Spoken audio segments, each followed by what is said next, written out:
Continuamos con más aquí en Economía para Todos. Vamos a hablar a continuación de la pobreza monetaria. La semana pasada justamente se conoció las cifras que brindaba el INEGI.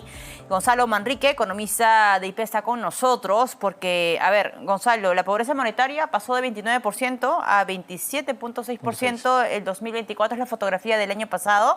Y a primera vista esa es una buena noticia, pero ustedes tienen la información un poco desagregada.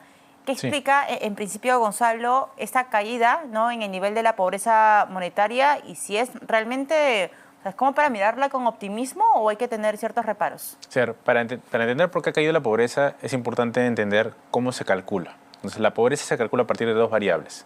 Tienes el gasto de los hogares y tienes la línea de pobreza, que es una medición de cuánto cuesta una canasta básica para los hogares, digamos, justamente para medir la pobreza. Si el gasto está por encima de la línea de pobreza, entonces ese hogar es no pobre. Por el contrario, si está por debajo, ese hogar sí entra dentro de este grupo de personas pobres, ¿no?, de bajos recursos. Entonces, para ver por qué la pobreza ha caído es importante analizar qué subió más. Si subió más el gasto, entonces hay menos pobres, o si subió más la línea de pobreza y por lo tanto la pobreza se ha incrementado. Y la palabra clave para este 2024 ha sido inflación. ¿Inflación por qué? Porque este año la línea de pobreza, que es este umbral que te digo que se utiliza para medir si una persona es pobre o no pobre, ha aumentado solamente 2%. Y eso es positivo porque en los 3 años anteriores, entre el 2021 y el 2023, había subido 7% debido a la alta inflación, debido al alto aumento de precios. Entonces, hemos pasado de que la línea de pobreza se incremente 7% en promedio en los últimos 3 años a solamente 2%. Entonces, debido a esta reducción de la inflación, es que la pobreza pudo bajar, como bien dices, de 29 a 27.6%. ¿A qué le llamamos, a qué nos referimos cuando hablamos de una persona es pobre o vive en pobreza monetaria en nuestro país? Digamos, técnicamente se refiere a esta persona que gana o gasta por debajo de la línea de pobreza, que en el Perú en promedio es 450 soles por persona al mes. Entonces, si una persona gasta menos de ese monto de 450 soles, es considerada pobre. Al mes. Al mes, exacto. Obviamente, digamos, debido a que el costo de vida cambia, digamos, de acuerdo a las regiones, también cambia la línea de pobreza entre regiones. Por ejemplo, en Lima Metropolitana, la línea de pobreza tiende a ser cercana a 550 soles, 100 soles más que el promedio, ¿no? Y, por ejemplo, en las zonas donde es más barato, el costo de vida es menor, como por ejemplo en la Sierra Norte, la línea de pobreza es más cercana a los 450 soles. Entonces, tu línea varía entre 450 y 650 soles, el promedio es 550. Ahora, esta caída, digamos, en la pobreza monetaria en nuestro país, entonces, ¿responde más a un tema de inflación?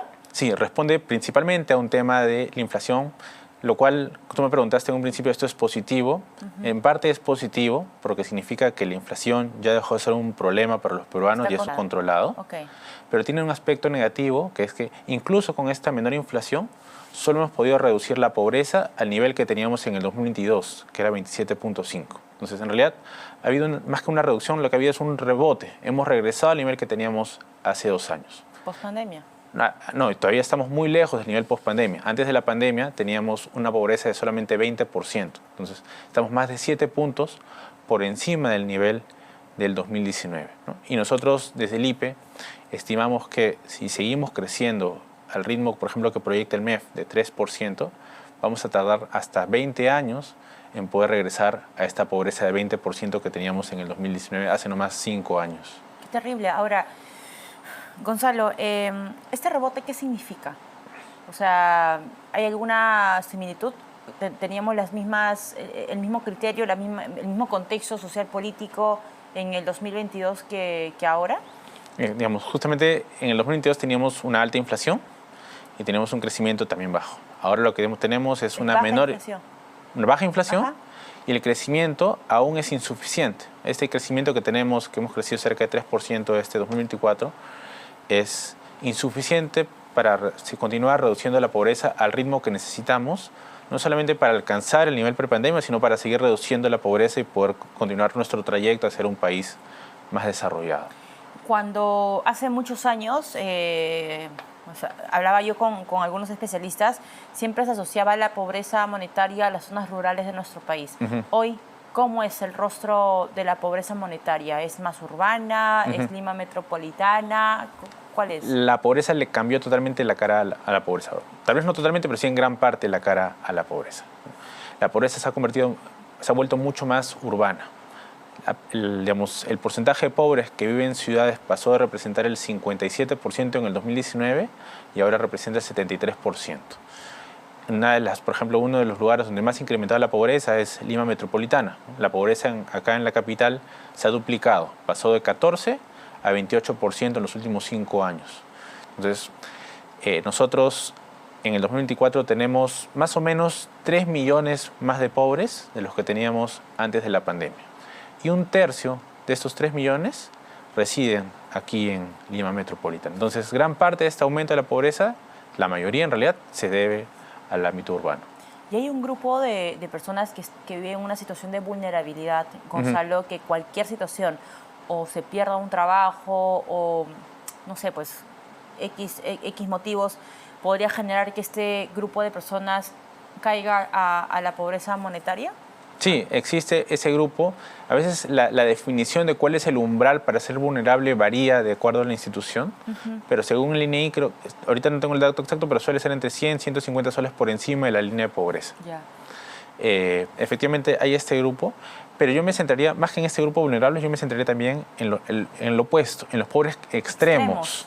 Exacto. Entonces, ahorita en el Perú tenemos 5.5 pobres que viven, que son pobres extremos. ¿Qué significa ¿Qué eso? significa eso?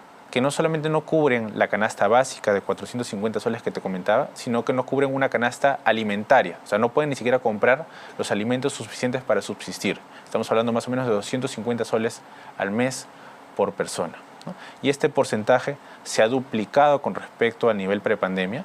En el 2019 teníamos 2.8 y ahora tenemos 5.5%. ¿Y ellos viven dónde?